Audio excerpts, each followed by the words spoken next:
En tiedä, mikä on sulle se kohta, joka vangitsee sun katseesi, kun sä tuut tänne kirkkoon. Usein jostakin yksityiskohdasta tulee tutuissa tiloissa semmoinen vähän spotti, jota aina katselee ja joka vangitsee katseen. Ja mun katseen vangitsijani näkyy tässä taustalla, eli urkupillit. Mä oon käynyt aikaisemmin paljonkin ja nytkin aina välillä tuolla keskiviikko-iltapäivän rukoushetkessä, missä me usein ollaan asetuttu istumaan rinkiin tonne alttarietuosaan. Ja silloin kun mä oon istunut siellä selkkäalttariin päin ja katsellut kirkkosalin taakse, niin mun katseeni tuon tuosta on osunut näihin meidän suuriin urkuihin.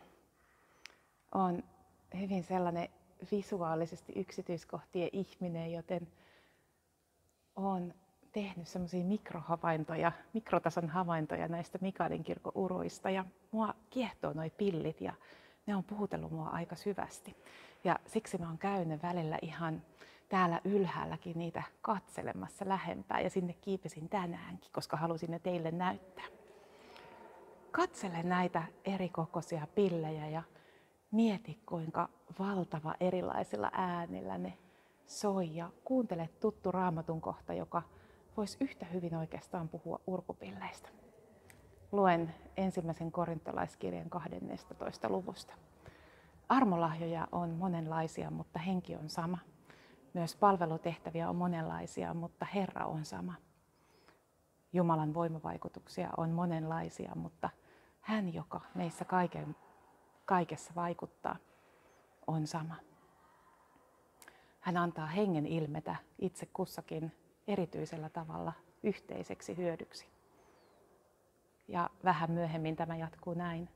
Kristus on niin kuin ihmisruumis, joka on yksi kokonaisuus, mutta jossa on monta jäsentä. Vaikka jäseniä on monta, ne kaikki yhdessä muodostavat yhden ruumiin. Tässä näitä urkupillejä edelleen katselen. Olen ajatellut, että Paavali olisi hyvin voinut Kristusta verrata myös näihin urkupilleihin, joka on yksi kokonaisuus, mutta jossa on hyvin monenkokoisia erilaisilla äänillä soivia pillejä, isoja ja pieniä. Mä olen monien vuosien mittaan tiedostanut sen, että Mikaelissa hyvin erilaiset äänet on saanut kuulua niin konkreettisesti kuin symbolisestikin. Ja myös, että Mikaelin äänet soi yhdessä hyvin monenlaisten äänien kanssa tässä Turun todellisuudessa ja Turun seurakuntien yhteydessä. Ja nämä näkökulmat on merkinnyt mulle tosi paljon. Ja toivon, että nämä erilaiset äänet ja eri kokoiset pillit vois olla meille rohkaisuksi.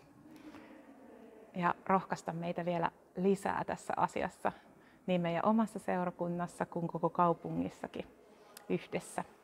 Niiden valtava erilaisten ihanien seurakuntien kanssa, joiden kanssa saadaan yhdessä tehdä kaikenlaista. Tässä kaupungissa soi taivaan Isän käsissä tosi monenlaiset äänet ja se on ihanaa rikkautta, jota vaalimaan ajattelen, että kaikki meistä on kutsuttu.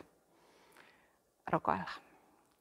Isä, sä oot kutsunut meitä työhön niin, että tosi monenlaiset äänet on saanut kuulua ja monenlaiset ihmiset on saanut tehdä yhdessä työtä ja monenlaiset seurakunnat saa toimia.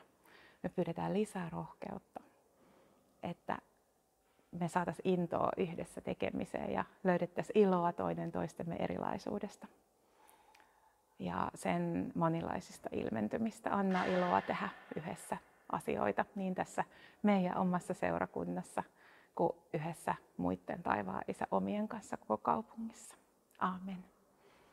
Hei siunattu ja kun kuljet tästä ohi, niin poikkeappa kirkkoon ja tuu tarkastelemaan näitä pillejä vähän lähempää sinäkin. Moro!